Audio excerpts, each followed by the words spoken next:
People have their special place where they can go and potter around, and that's your man cave.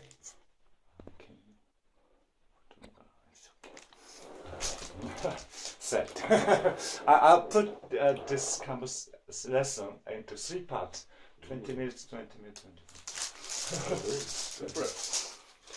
So I was looking on the internet, Okay. BBC BBC. News, and there's 2 pieces of news. This is not really news as such. There's bird flu. Bird flu. Ah. A new kind of bird flu. China. Yeah. Ah. Or, does English still borrow words from other languages? Oh, interesting. Oh. I thought you might like that one better. Yeah. So, as you know, English is difficult to learn. Oh, difficult to learn. And one of the main reasons for that is because it's a mixture of many other languages. Really? That's so why, such as? well, it's alright. Languages which come into English, you've got Germanic languages. Ah. Then you've got, of course, Scandinavian languages. Scandinavian languages. You've got Latin from the Romans. Latin.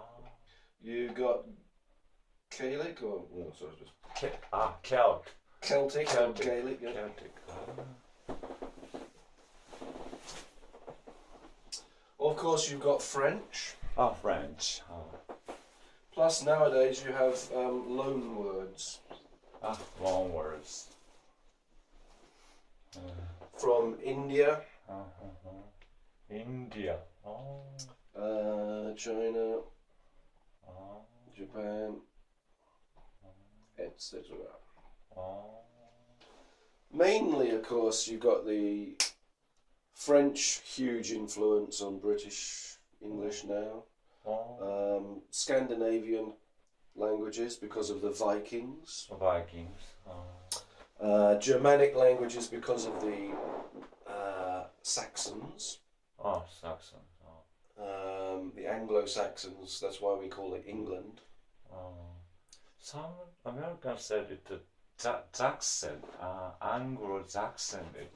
Saxon means no. Saxon. Saxon.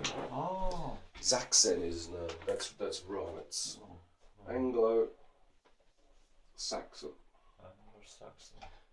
There were 2 tribes: the Angles and the Saxons. Saxons. This is where we get England from. Oh, really? Angleland originally. Mm-hmm. So the Anglo-Saxon is probably the biggest. Yeah, most powerful. Still most powerful. Yeah. Even Obama in the office.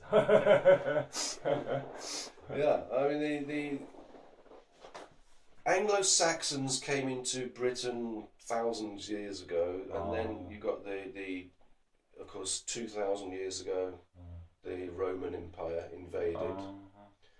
About 1,000 years ago, the Scandinavians, Vikings. The Celts and the Gaelic were there for thousands of years ago. Since then, then fairly recently, in the last 200-300 years, you get the loan words coming in because of the British Empire.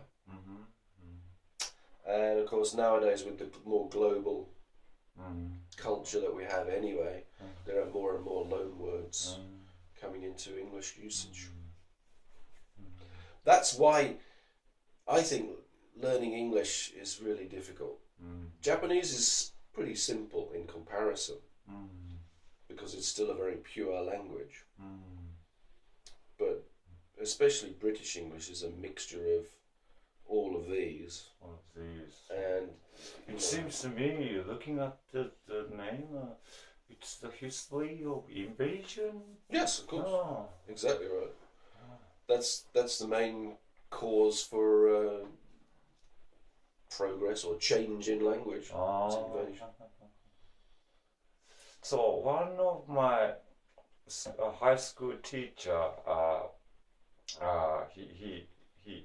he taught history told me that one culture encounters with another culture and mix them up, breed a new good one. That's usually I think it's probably healthier to mix and breed than not to.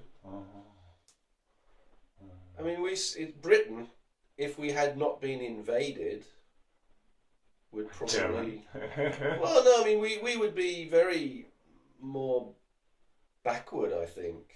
Backward. Well, because for example, when the Romans invaded, they brought a huge leap forward in culture. The Celts brought a lot of, for example, music and art. A lot of the Celtic art that you see, there's still in England today, or Britain, you can see a lot of Irish examples. dance is also Celtic.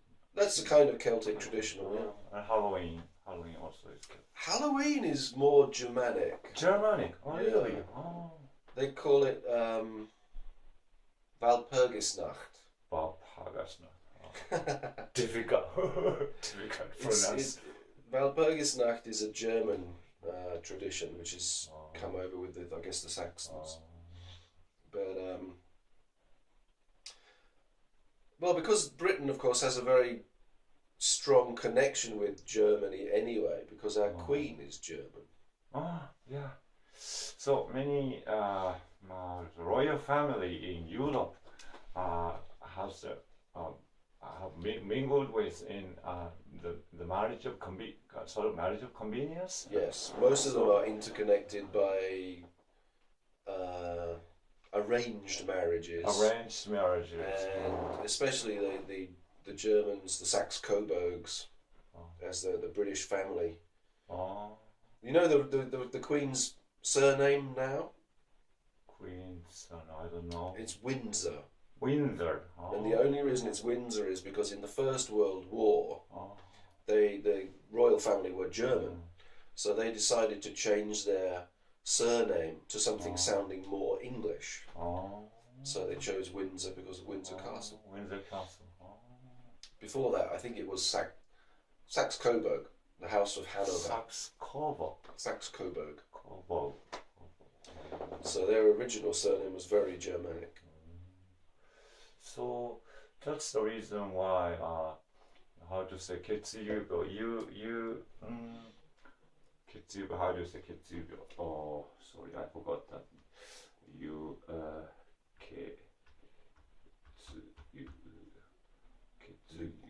Blood transmitted diseases. Yeah, homophilia. Yeah, quite a lot of the royal families in Europe are weak. The bloodline is weak because they intermarry too much. Of course, you know, the royal families couldn't marry below their status, so there tend to be a lot of interbreeding, which is why you have a lot of crazy kings and queens. Mad King George. The bloodline, you know, interbreeding is a bad idea. Sometimes it produces extreme good, but in most cases, usually not. It's like pedigree dogs. Pedigree dog. They are generally very, very weak. Yeah, they're weak. You know, whereas a mongrel tends to be much stronger and tougher, I suppose, especially against diseases. So, yeah, the European royal families are horribly interbred, and you know, they kind of end up marrying their cousins a lot, which is illegal in Britain. I think you're not actually allowed to marry your cousins. How do you say 近親婚? 近親婚. Prohibited marriage. Intermarriage. Intermarriage. Not incest. I'm sure there's a lot of incest goes on as well, but no, not incest. But yeah, Well, that's why I think that's why British English or English generally is a very difficult language to learn, simply because it is such a mixture. Oh. And you've got not only the words are mixtures, but also the grammar. Grammar. The grammar. Well, if you go back 500 years to medieval English, it was actually much more like German. Oh, really? And the depending on who you were talking about, the endings of the words would change. Very much like German. Oh, really? Or Latin. Latin. But that's since about 1500s that changed towards the more modern English style now. Nowadays we don't have, it's called an inflective language. Inflective. Inflective. Yeah. Inflective.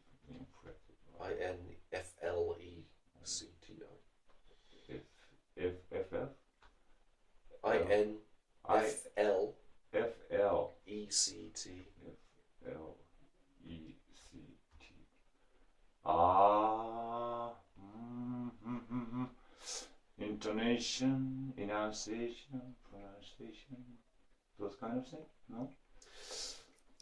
고비구세츠, 고비구세츠, 고비구세츠 in this. If a word inflect its ending or spelling change according to its grammatical function in a sentence. Whether it's the object word or subject, the ending of the word changes. Yeah. So it's very like Latin, like German, or used to be 500 years ago. But now it's changed, of course. We don't inflect English words anymore. But we still have this huge mixture of European and Indo languages. Indo-Europe-고속, Indo-European language. To me, but English is very kind of reasonable. Even the spelling? Yeah, spelling is difficult, but yeah, and so when we speak in English, we have to take much others' social status or position. too much. Like Japanese. Japanese has many how to say honorific levels of respect. Songeigo, Kenjogo. That's very difficult. Basic Japanese, I think, is simple. But that kind of honorific language is really difficult. Yeah, that's one of my bugbears. And Joshi, Japanese Joshi is difficult. Particle Joshi. No, not so. You don't think so? I used to think so, but I guess I've become used to it most of the time now. Many beginners levels of Japanese, such as Chinese and Koreans, especially Chinese, made many mistakes using particles. Yeah, well, it is difficult at first, but you get used to it. Okay.